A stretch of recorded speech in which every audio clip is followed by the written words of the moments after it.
Welcome to Sinister Motives, the channel that examines history's most notorious murder cases. Be sure to hit that subscribe button as we drop videos every week. And make sure to hit the notification bell to stay up to date with the latest stories. Now let's jump right in.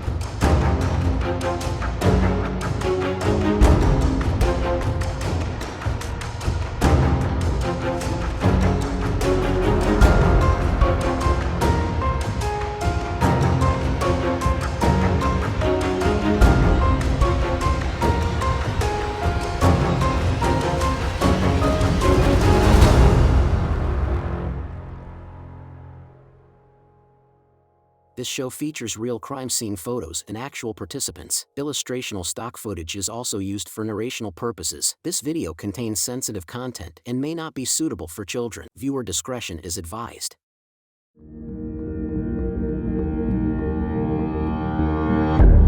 We have covered lots of killers who stalk and contemplate murder, from crimes of passion, murder, and revenge. But have you heard of a killer convincing their victim to die? Yes, that is what we will explore today in this episode of Sinister Motives. The town of Mattapoisett, Fairhaven, Massachusetts, is like any beach town. The name literally means resting place and has been famous for whaling.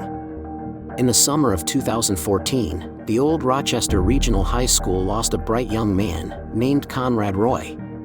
Conrad wasn't like your average teenage boy. He had a looming condition. He suffered from depression. He worked with his father, uncle, and grandfather in the family's marine salvage business. After attending night classes for 3 months, Roy finally earned his captain's license in 2014. He graduated on honor roll with the highest grades, a 3.88 GPA, and he was accepted to Fitchburg State University. Sadly, his seat would remain empty, his dreams unfulfilled. It's important to note here how teenage relationships can have a significant impact on an individual's life, both positively and negatively. A healthy and supportive relationship can provide emotional support and companionship and help a teenager develop important social skills. On the other hand, an unhealthy or toxic relationship can lead to feelings of low self-worth, emotional distress, and even depression. In some cases, a toxic relationship can lead to suicide. Roy suffered from social anxiety and depression. He was a brilliant student, but struggled when it came to self-care and positive thoughts.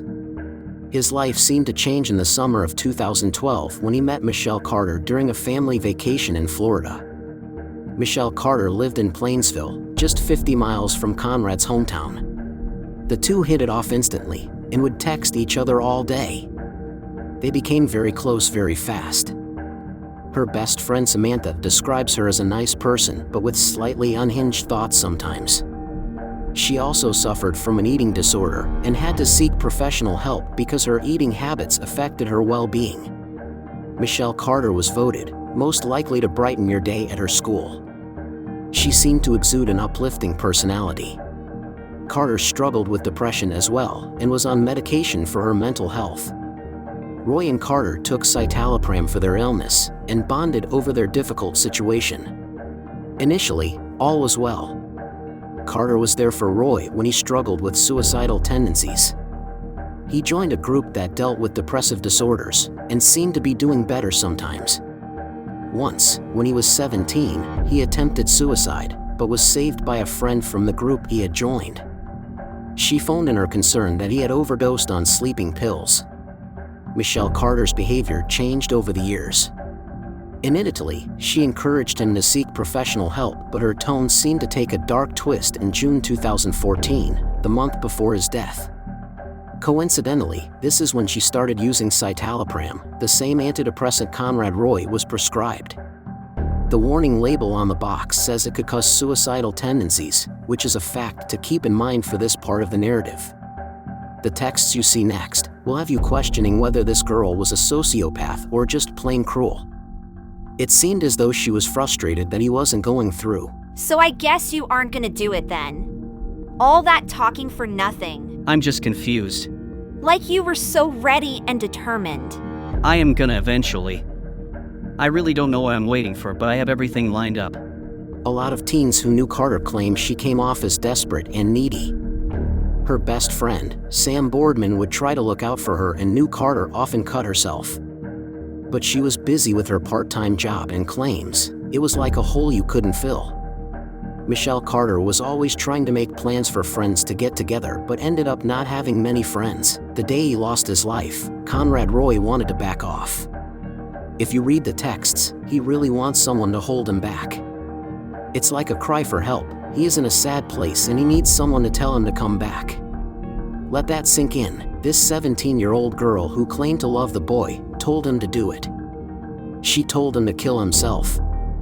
Not in a reverse psychology way, but the way a cold-blooded, inhumane creature would. Here are the actual text messages between Roy and Carter. Conrad, last night was it? You kept pushing it off and you say you'll do it, but you never do. It's always gonna be that way if you don't take action. You're just making it harder on yourself by pushing it off. You just have to do it. Do you want to do it now? Is it too late? I don't know. It's already light outside. I'm gonna go back to sleep. Love you. I'll text you tomorrow. No, it's probably the best time now because everyone is sleeping. Just go somewhere in your truck and no one is really out there right now because it's an awkward time.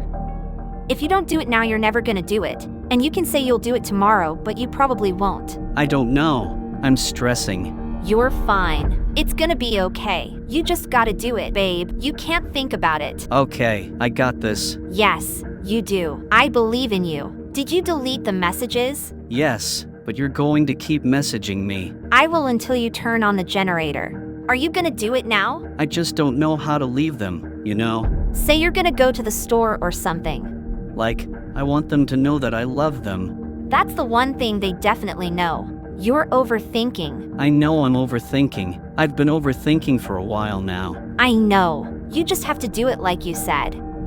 Are you gonna do it now? I still haven't left yet. Why? Leaving now. Okay. You can do this. Okay, I'm almost there. You're ready and prepared. All you have to do is turn the generator on and you'll be free and happy. No more pushing it off. No more waiting. Before his untimely death, Conrad spent a day at the beach with his mother, laughing at bathing suits they saw and discussing future plans about the business school he was to attend. Does it truly sound like someone who wanted it to end? June 13, 2014, Conrad recorded a video for himself. At one point, he said, "I need to be comfortable in my skin. And in order to be comfortable in my skin, I have to just be happy and live with myself for who I am." Conrad Roy. On the morning of July 13, 2014, Conrad Roy was discovered in his truck in a Kmart parking lot. He had a water pump in his car, and the windows were rolled up. It was suicide by carbon monoxide poisoning. Roy left behind 2 suicide notes, one for Michelle and the other for his father. The family had not been expecting this. It was devastating for them.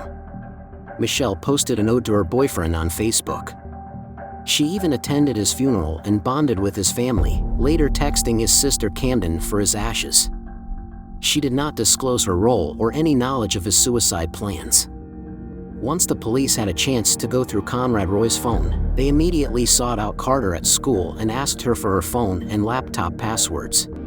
You have a search warrant for your phone. Okay, so we'll be taking it. Wait, so you're taking my phone? Yes.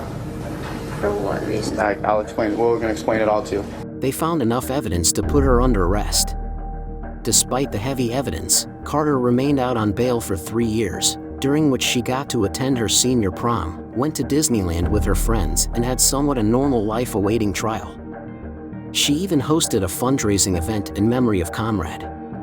Her undoing was when she confided in her friend Sam about encouraging Roy.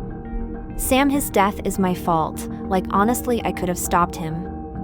I was on the phone with him and he got out of the car because it was working and he got scared and I told him to get back in. Couldn't have him live the way he was living anymore. I couldn't do it. I wouldn't let him. In 2017, the case went to trial. Carter waived her right to a jury, knowing full well she could face up to 20 years in jail. Hoping that a judge would see things rationally, she let that safeguard her. Evidence discovered Conrad Roy had gotten out of his truck, but Michelle had urged him to get back in. Would he be alive today if he hadn't spoken to this girl? On June 16, 2017, at the age of 20, Michelle Carter was only sentenced to 2.5 years of prison, with 15 months served and the rest suspended. She only spent less than 12 months of her sentence and got out on good behavior. The story is so bizarre Hulu created a story about the case called The Girl from Plainville. Conrad's dead. Who's Conrad? Since her release in January 2020, she stays out of public view and is almost 25 years old. Nearly 9 years have passed to the tragedy. Her probation ended on August 1, 2022. It is important for parents, caregivers, and educators to be aware of the signs of an unhealthy relationship and to provide support and resources to help teenagers navigate the challenges of relationships. I'm a nice kid. But it comes to a point where I'm just too nice.